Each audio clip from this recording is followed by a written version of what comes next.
King Agamemnon sat in his tent at Aulis, where the army of the Greeks was gathered together, being about to sail against the great city of Troy.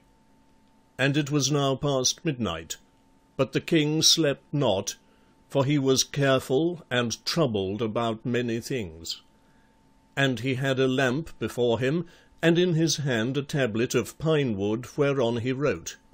But he seemed not to remain in the same mind about that which he wrote, for now he would blot out the letters, and then would write them again, and now he fastened the seal upon the tablet, and then brake it. And as he did this he wept, and was like to a man distracted.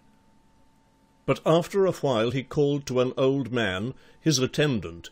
The man had been given in time past by Tyndareus to his daughter Queen Clytemnestra, and said, "Old man, thou knowest how Calchas the soothsayer bade me offer for a sacrifice to Artemis, who is goddess of this place, my daughter Iphigenia, saying that so only should the army have a prosperous voyage from this place to Troy, and should take the city and destroy it, and how, when I heard these words, I bade Talthybius the herald go throughout the army and bid them depart, every man to his own country, for that I would not do this thing.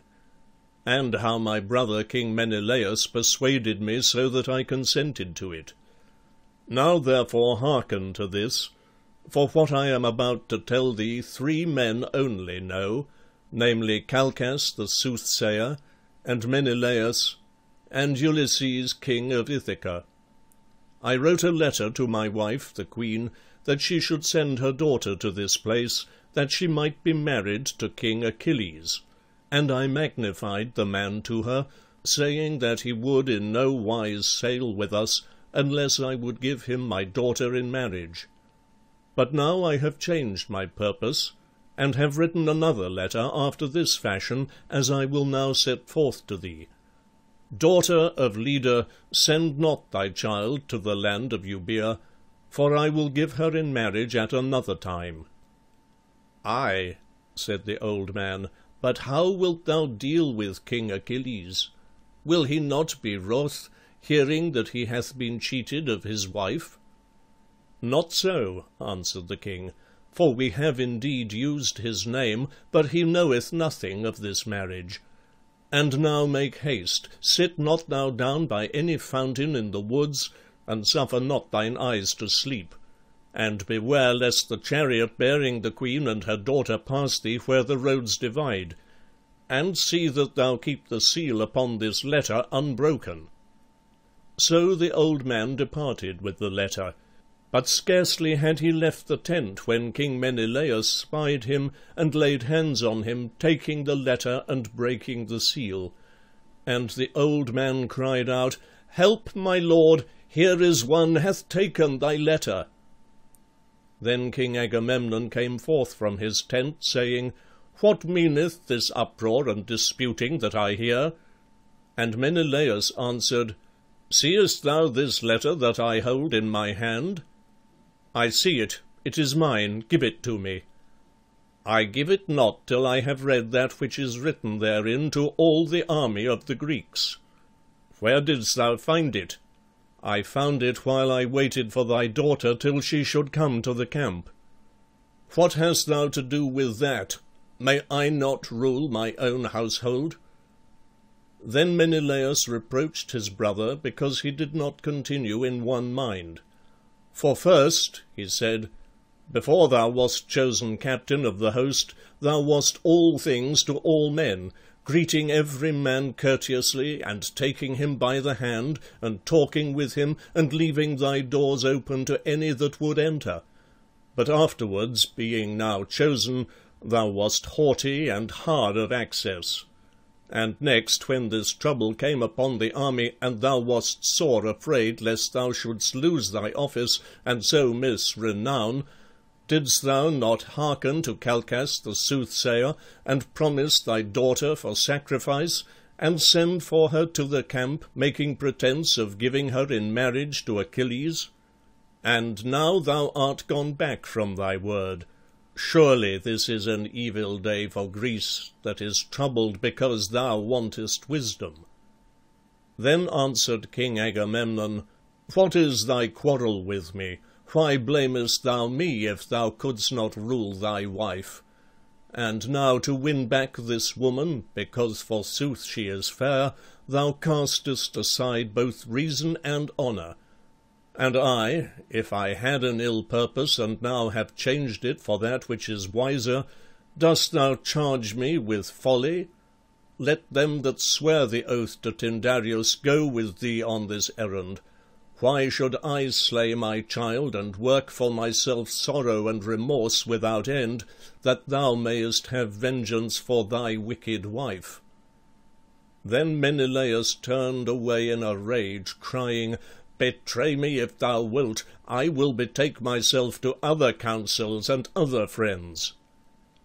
But even as he spake, there came a messenger, saying, King Agamemnon, I am come, as thou badest me, with thy daughter Iphigenia. Also her mother, Queen Clytemnestra, is come, bringing with her her little son Orestes. And now they are resting themselves and their horses by the side of a spring, for indeed the way is long and weary. And all the army is gathered about them to see them and greet them. And men question much wherefore they are come, saying, Doth the king make a marriage for his daughter? Or hath he sent for her, desiring to see her? But I know thy purpose, my lord. Wherefore we will dance and shout and make merry, for this is a happy day for the maiden. But the king Agamemnon was sore dismayed when he knew that the queen was come, and spake to himself, Now what shall I say to my wife? For that she is rightly come to the marriage of her daughter, who can deny? But what will she say when she knoweth my purpose? And of the maiden what shall I say? Unhappy maiden, whose bridegroom shall be death. For she will cry to me, Wilt thou kill me, my father? And the little Orestes will wail, not knowing what he doeth, seeing he is but a babe. Cursed be Paris, who hath wrought this woe. And now King Menelaus came back, saying that it repented him of what he had said. For why should thy child die for me? What hath she to do with Helen? Let the army be scattered, so that this wrong be not done. Then said King Agamemnon, But how shall I escape from this strait? For the whole host will compel me to this deed. Not so, said King Menelaus, if thou wilt send back the maiden to Argos. But what shall that profit? Said the king, for Calchas will cause the matter to be known, or Ulysses, saying that I have failed of my promise. And if I fly to Argos, they will come and destroy my city and lay waste my land. Woe is me! In what a strait am I set! But take thou care, my brother, that Clytemnestra hear nothing of these things. And when he had ended speaking, the queen herself came unto the tent, riding in a chariot, having her daughter by her side. And she bade one of the attendants take out with care the caskets which she had brought for her daughter, and bade others help her daughter to alight, and herself also, and to a fourth she said that he should take the young Orestes. Then Iphigenia greeted her father, saying, Thou hast done well to send for me, my father. 'Tis true, and yet not true, my child. Thou lookest not well pleased to see me, my father. He that is a king and commandeth a host hath many cares. Put away thy cares a while, and give thyself to me. I am glad beyond measure to see thee. Glad art thou? Then why dost thou weep? I weep because thou must be long time absent from me. Perish all these fightings and troubles. They will cause many to perish, and me most miserably of all. Art thou going a journey from me, my father? Ay, and thou also hast a journey to make. Must I make it alone, or with my mother? alone. Neither father nor mother may be with thee. Sendest thou me to dwell elsewhere? Hold thy peace, such things are not for maidens to inquire. Well, my father, order matters with the Phrygians, and then make haste to return. I must first make a sacrifice to the gods. 'Tis well, the gods should have due honour. Ay, and thou wilt stand close to the altar. Shall I lead the dances, my father? O my child, how I envy thee that thou knowest naught. And now go into the tent, but first kiss me and give me thy hand, for thou shalt be parted from thy father for many days. And when she was gone within, he cried, O fair bosom, and very lovely cheeks, and yellow hair of my child! O city of Priam, what woe thou bringest on me! But I must say no more. Then he turned to the queen, and excused himself that he wept when he should rather have rejoiced for the marriage of his daughter. And when the queen would know of the estate of the bridegroom, he told her that his name was Achilles, and that he was the son of Peleus by his wife Thetis, the daughter of Nereus of the sea, and that he dwelt in Phthia. And when she inquired of the time of the marriage, he said that it should be in the same moon, on the first lucky day, and as to the place, that it must be where the bridegroom was sojourning, that is to say, in the camp. And I, said the king, will give the maiden to her husband. But where, answered the queen, is it your pleasure that I should be? Thou must return to Argos, and care for the maidens there. Sayest thou that I must return? Who then will hold up the torch for the bride? I will do that which is needful, for it is not seemly that thou shouldst be present where the whole army is gathered together. Ay, but it is seemly that a mother should give her daughter in marriage. But the maidens at home should not be left alone. They are well kept in their chambers. Be persuaded, lady. Not so. Thou shalt order that which is without the house, but I that which is within. But now came Achilles to tell the king that the army was growing impatient, saying that unless they might sail speedily to Troy, they would return each man to his home. And when the queen heard his name, for he had said to the attendant, Tell thy master that Achilles, the son of Peleus, would speak with him, she came forth from the tent, and greeted him, and bade him give her his right hand. And when the young man was ashamed, for it was not counted a seemly thing that men should speak with women, she said, But why art thou ashamed, seeing that thou art about to marry my daughter? And he answered, What sayest thou, lady? I cannot speak for wonder at thy words. Often men are ashamed when they see new friends, and the talk is of marriage. But, lady, I never was suitor for thy daughter, nor have the sons of Atreus said aught to me of the matter.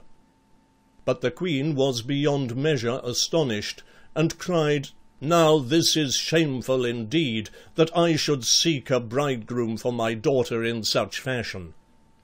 But when Achilles would have departed to inquire of the king what this thing might mean, the old man that had at the first carried the letter came forth and bade him stay. And when he had assurance that he should receive no harm for what he should tell them, he unfolded the whole matter. And when the queen had heard it, she cried to Achilles, O son of Thetis of the sea, help me now in this strait, and help this maiden that hath been called thy bride, though this indeed be false. 'Twill be a shame to thee if such wrong be done under thy name, for it is thy name that hath undone us. Nor have I any altar to which I may flee, nor any friend but thee only in this army. Then Achilles made answer, Lady, I learnt from Chiron, who was the most righteous of men, to be true and honest. and if the sons of Atreus govern according to right, I obey them, and if not, not. Know then that thy daughter, seeing that she hath been given, though but in word only, to me, shall not be slain by her father.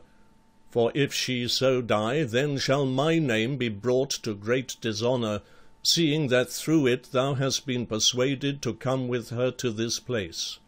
This sword shall see right soon whether any one will dare to take this maiden from me. And now King Agamemnon came forth, saying that all things were ready for the marriage, and that they waited for the maiden, not knowing that the whole matter had been revealed to the queen. Then she said, Tell me now, dost thou purpose to slay thy daughter and mine? And when he was silent, not knowing indeed what to say, she reproached him with many words, that she had been a loving and faithful wife to him, for which he made her an ill recompense, slaying her child. And when she had made an end of speaking, the maiden came forth from the tent, holding the young child Orestes in her arms, and cast herself upon her knees before her father, and besought him, saying, I would, my father, that I had the voice of Orpheus, who made even the rocks to follow him, that I might persuade thee. But now all that I have I give, even these tears. O my father, I am thy child, slay me not before my time. This light is sweet to look upon. Drive me not from it to the land of darkness.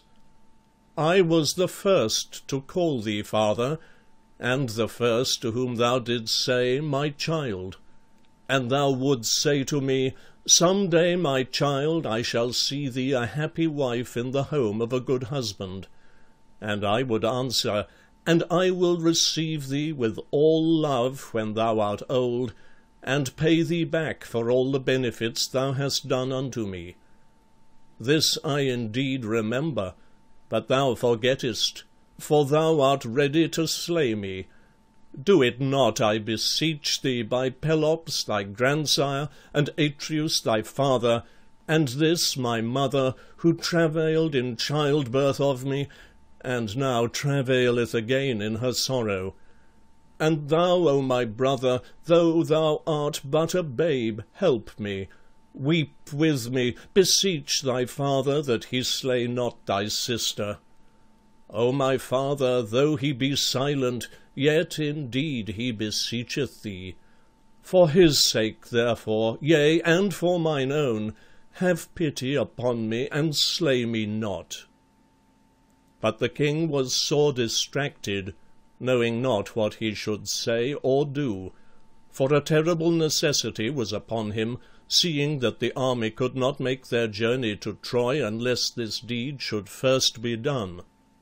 And while he doubted, came Achilles, saying that there was a horrible tumult in the camp, the men crying out that the maiden must be sacrificed, and that when he would have stayed them from their purpose, the people had stoned him with stones, and that his own myrmidons helped him not, but rather were the first to assail him.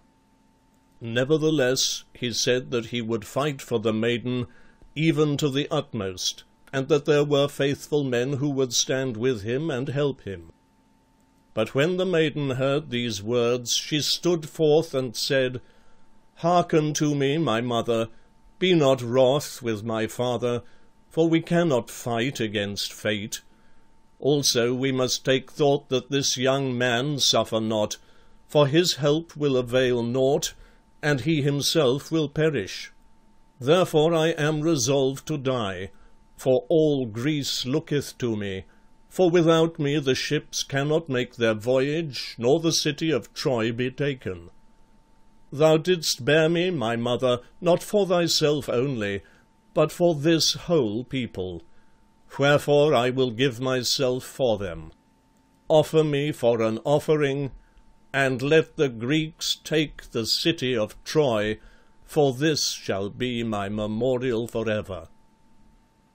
Then said Achilles, "Lady, I should count myself most happy if the gods would grant thee to be my wife, for I love thee well when I see how noble thou art, and if thou wilt I will carry thee to my home, and I doubt not that I shall save thee, though all the men of Greece be against me." But the maiden answered, "What I say with full purpose. Nor will I that any man should die for me, but rather will I save this land of Greece." And Achilles said, "If this be thy will, lady, I cannot say nay, for it is a noble thing that thou doest." Nor was the maiden turned from her purpose, though her mother besought her with many tears. So they that were appointed led her to the grove of Artemis, where there was built an altar, and the whole army of the Greeks gathered about it. But when the king saw her going to her death, he covered his face with his mantle.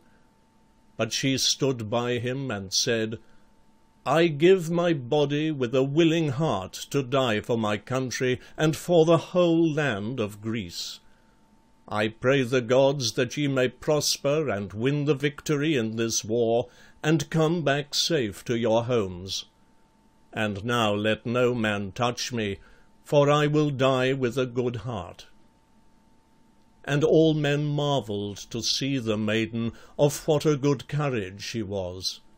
And all the armies stood regarding the maiden and the priest and the altar.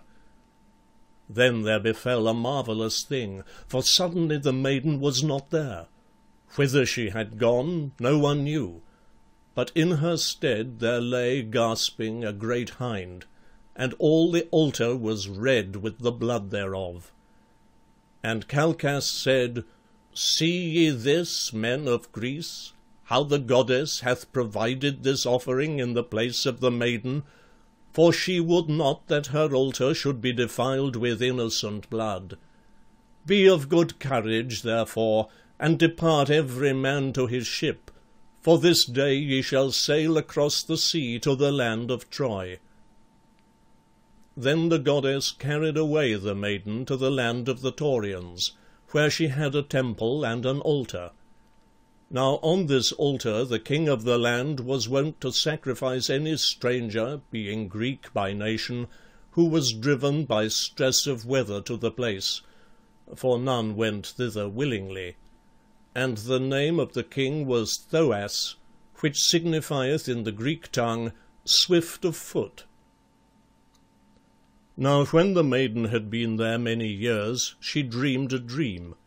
And in the dream she seemed to have departed from the land of the Taurians, and to dwell in the city of Argos, wherein she had been born. And as she slept in the women's chamber, there befell a great earthquake, and cast to the ground the palace of her fathers, so that there was left one pillar only which stood upright. And as she looked on this pillar, yellow hair seemed to grow upon it, as the hair of a man, and it spake with a man's voice. And she did to it as she was wont to do to the strangers that were sacrificed upon the altar, purifying it with water, and weeping the while. And the interpretation of the dream she judged to be that her brother Orestes was dead, for that male children are the pillars of a house, and that she only was left to the house of her father. Now it chanced that at this same time Orestes, with Pylades that was his friend, came in a ship to the land of the Taurians, and the cause of his coming was this. After that he had slain his mother, taking vengeance for the death of King Agamemnon his father, the Furies pursued him. Then Apollo, who had commanded him to do this deed, bade him go to the land of Athens, that he might be judged. And when he had been judged and loosed, yet the Furies left him not.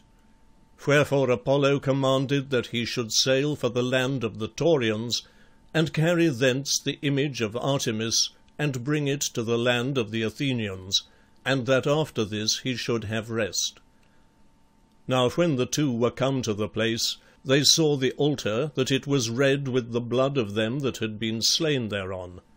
And Orestes doubted how they might accomplish the things for the which he was come, for the walls of the temple were high, and the gates not easy to be broken through.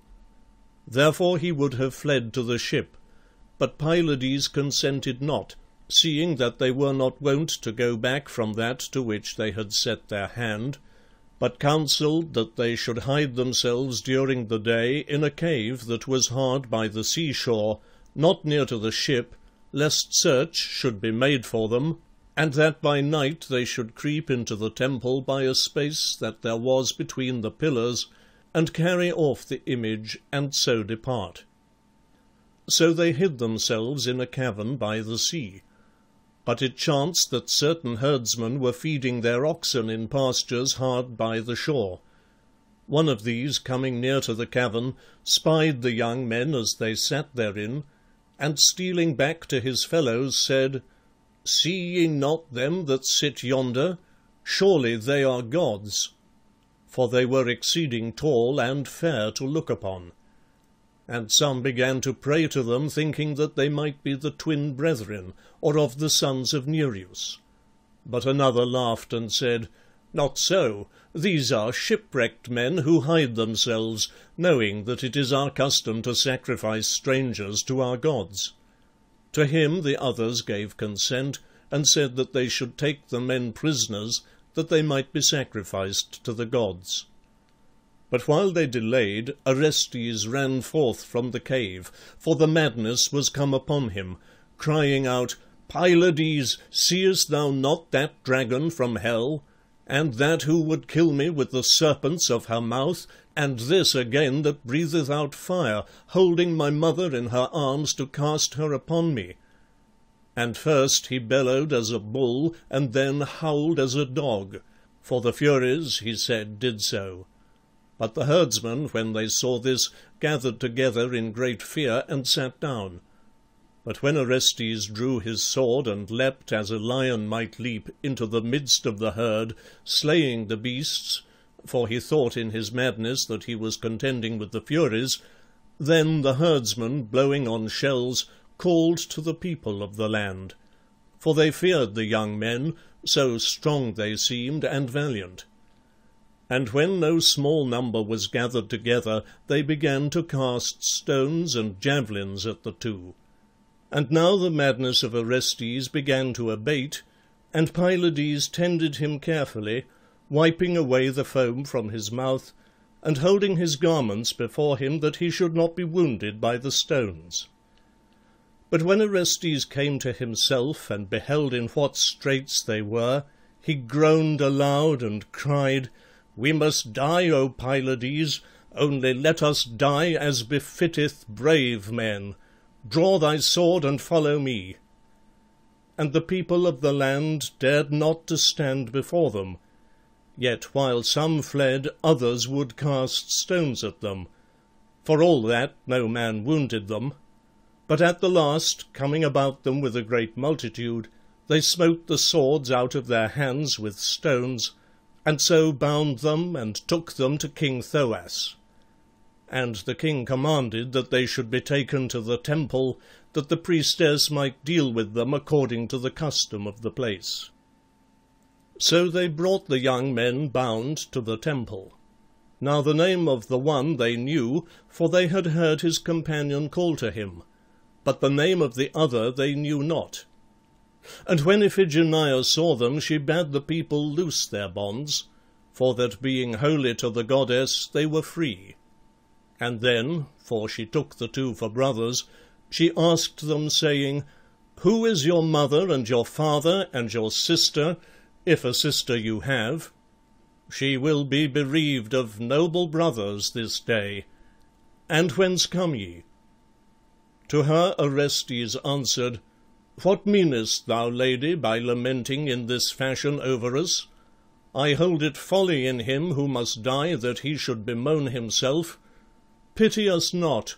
We know what manner of sacrifices ye have in this land. Tell me now, which of ye two is called Pylades? Not I, but this my companion." Of what city in the land of Greece are ye? And are ye brothers born of one mother? Brothers we are, but in friendship, not in blood. And what is thy name? That I tell thee not. Thou hast power over my body, but not over my name. Wilt thou not tell me thy country? And when he told her that his country was Argos, she asked him many things, as about Troy, and Helen, and Calchas the prophet, and Ulysses, and at last she said, And Achilles, son of Thetis of the sea, is he yet alive? He is dead, and his marriage that was made at Aulis is of no effect. A false marriage it was, as some know full well. Who art thou that inquirest thus about matters in Greece? I am of the land of Greece, and was brought thence, yet being a child. But there was a certain Agamemnon, son of Atreus. What of him? I know not. Lady, leave all talk of him. Say not so, but do me a pleasure, and tell me. He is dead. Woe is me! How died he? What meaneth thy sorrow?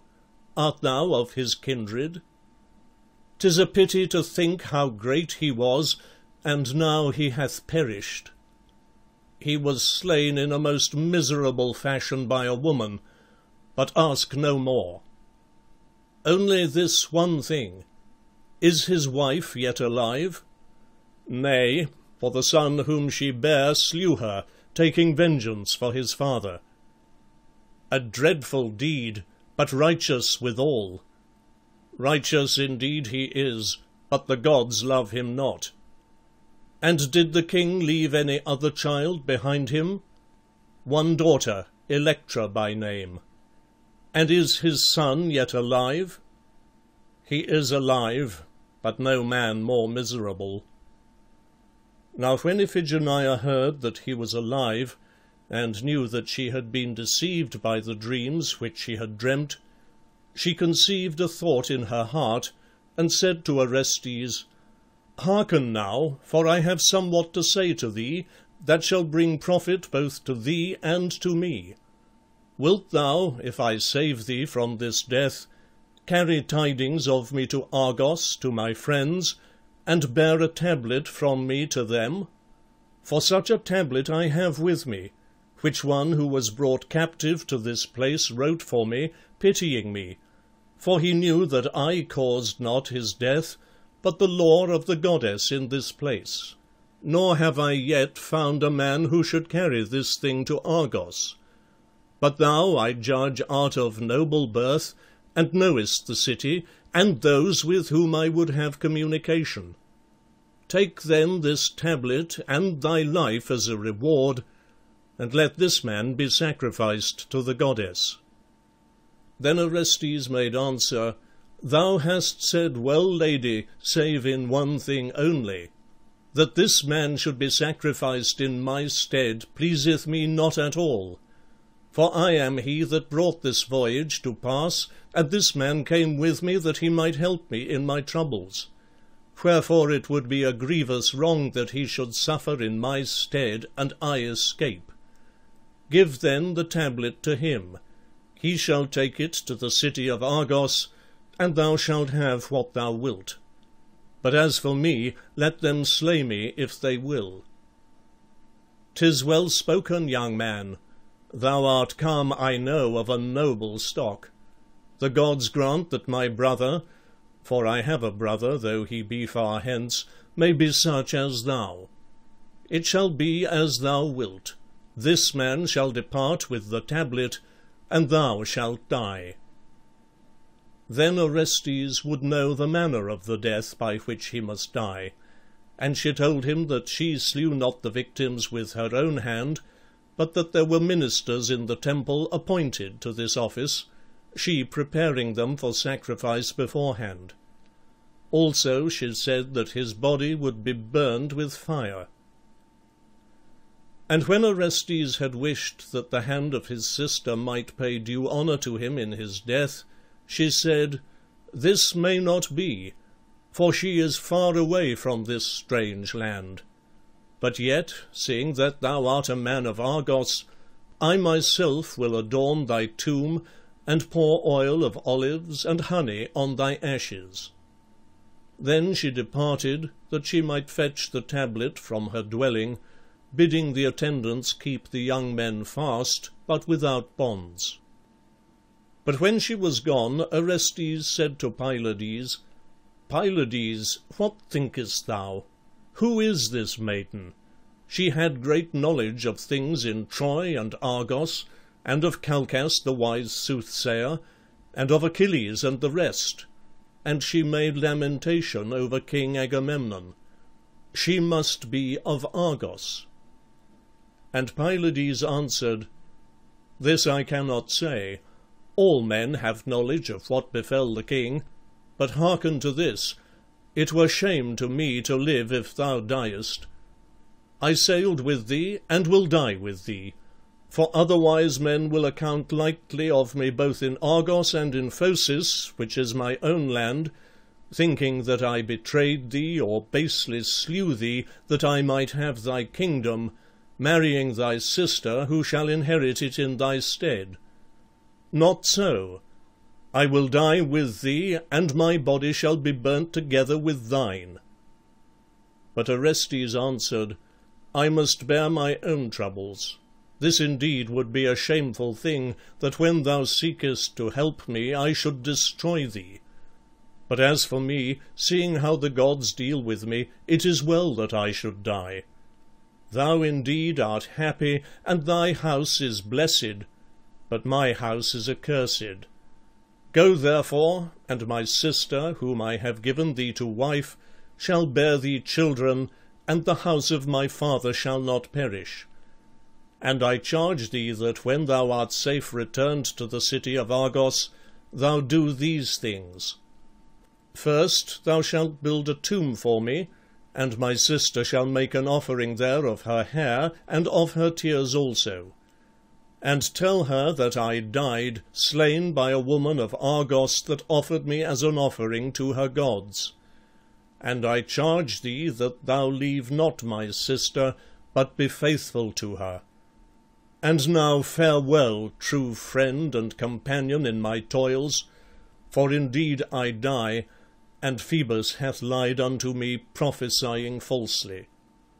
And Pylades swore to him that he would build him a tomb, and be a true husband to his sister. After this Iphigenia came forth, holding a tablet in her hand. And she said, "Here is the tablet of which I spake, but I fear lest he to whom I shall give it shall haply take no account of it when he is returned to the land. Therefore I would fain bind him with an oath that he will deliver it to them that should have it in the city of Argos." And Orestes consented, saying that she also should bind herself with an oath that she would deliver one of the two from death. So she sware by Artemis that she would persuade the king and deliver Pylades from death. And Pylades sware on his part by Zeus, the father of heaven, that he would give the tablet to those whom it should concern. And having sworn it, he said, "But what if a storm overtake me, and the tablet be lost, and I only be saved? I will tell thee what hath been written in the tablet, and if it perish thou shalt tell them again. But if not, then thou shalt give it as I bid thee. And to whom shall I give it? Thou shalt give it to Orestes, son of Agamemnon. And that which is written therein is this: I that was sacrificed in Aulis, even Iphigenia, who am alive and yet dead to my own people, bid thee—" But when Orestes heard this, he brake in, "Where is this Iphigenia? Hath the dead come back among the living? Thou seest her in me. But interrupt me not. I bid thee fetch me before I die to Argos from a strange land, taking me from the altar that is red with the blood of strangers whereat I serve. And if Orestes ask by what means I am alive, thou shalt say that Artemis put a hind in my stead, and that the priest, thinking that he smote me with the knife, slew the beast, and that the goddess brought me to this land." Then said Pylades, "My oath is easy to keep. Orestes, take thou this tablet from thy sister." Then Orestes embraced his sister, crying, for she turned from him, not knowing what she should think, "O my sister, turn not from me, for I am thy brother, whom thou didst not think to see."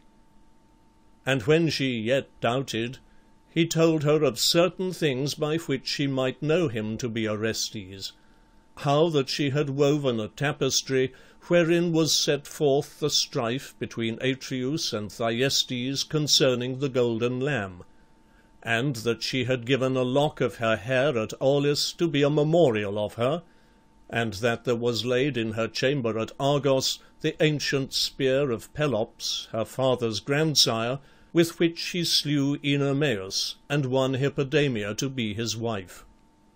And when she heard this, she knew that he was indeed Orestes, whom, being an infant and the latest born of his mother, she had in time past held in her arms. But when the two had talked together for a space, rejoicing over each other, and telling the things that had befallen them, Pylades said, "Greetings of friends after long parting are well, but we must needs consider how best we shall escape from this land of the barbarians." But Iphigenia answered, "Yet nothing shall hinder me from knowing how fareth my sister Electra." "She is married," said Orestes, "to this Pylades, whom thou seest. And of what country is he, and who is his father? His father is Strophius the Phocian, and he is a kinsman, for his mother was the daughter of Atreus, and a friend also, such as none other is to me." Then Orestes set forth to his sister the cause of his coming to the land of the Taurians. And he said, "Now help me in this, my sister, that we may bear away the image of the goddess. For so doing I shall be quit of my madness, and thou wilt be brought to thy native country, and the house of thy father shall prosper. But if we do it not, then shall we perish altogether." And Iphigenia doubted much how this thing might be done. But at the last she said, "I have a device whereby I shall compass the matter. I will say that thou art come hither, having murdered thy mother, and that thou canst not be offered for a sacrifice till thou art purified with the water of the sea. Also that thou hast touched the image, and that this also must be purified in like manner. And the image I myself will bear to the sea, for indeed I only may touch it with my hands. And of this Pylades also I will say that he is polluted in like manner with thee. So shall we three win our way to the ship, and that this be ready it will be thy care to provide." And when she had so said, she prayed to Artemis, "Great goddess, that didst bring me safe in days past from Aulis, bring me now also, and these that are with me, safe to the land of Greece, so that men may count thy brother Apollo to be a true prophet. Nor shouldst thou be unwilling to depart from this barbarous land, and to dwell in the fair city of Athens." After this came King Thoas, inquiring whether they had offered the strangers for sacrifice, and had duly burnt their bodies with fire. To him Iphigenia made answer, "These were unclean sacrifices that thou broughtest to me, O king." "How didst thou learn this?" "The image of the goddess turned upon her place of her own accord, and covered also her face with her hands. What wickedness, then, had these strangers wrought? They slew their mother, and had been banished therefore from the land of Greece. O monstrous! Such deeds we barbarians never do. And now what dost thou purpose? We must purify these strangers before we offer them for a sacrifice." with water from the river, or in the sea? In the sea. The sea cleanseth away all that is evil among men. Well, thou hast it here by the very walls of the temple. Ay, but I must seek a place apart from men. So be it. Go where thou wilt. I would not look on things forbidden. The image also must be purified. Surely, if the pollution from these murderers of their mother hath touched it, this is well thought of in thee. Then she instructed the king that he should bring the strangers out of the temple, having first bound them and veiled their heads. Also that certain of his guards should go with her, but that all the people of the city should be straitly commanded to stay within doors, so that they might not be defiled, and that he himself should abide in the temple, and purify it with fire, covering his head with his garments when the strangers should pass by. And be not troubled, she said, if I seem to be long doing these things. Take what time thou wilt, he said, so that thou do all things in order.